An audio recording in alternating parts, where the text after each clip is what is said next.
I've been spending more time recently talking with clients, not just about their goals, but the question of what really matters in their life. I was reminded recently of just how important this is.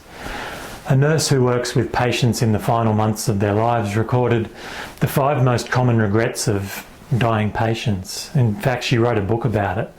The top 5 regrets that she saw were, I wish I'd had the courage to live a life true to myself, not the life others expected of me. I wish I hadn't worked so hard.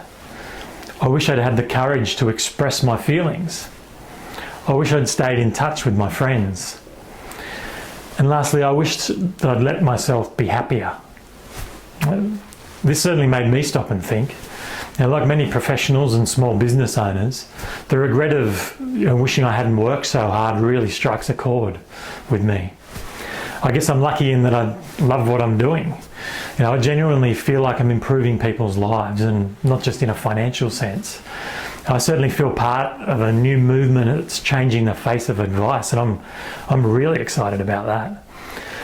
It reminds me of this quote from Steve Jobs. If you're working on something exciting that you truly care about, you don't have to be pushed, the vision pulls you.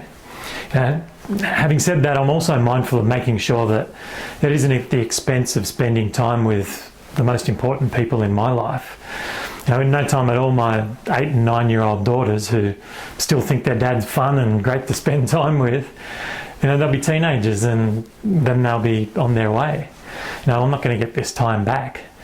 So it takes a bit of deeper thinking to look at each aspect of your life and ask what is important to you, but it's so worthwhile. Aspiring to financial goals matters, but in my view, it's not just about the money. Will having a $1 million investment portfolio truly make you happy? You might think so if you don't have it now, but I think it's more about what that would enable you to do in your life rather than achieving that number itself. For example, would it mean you only have to work if you choose to? You can send your kids to a better school, have a better holidays, make a sizable contribution to a charity or a project that's important to you.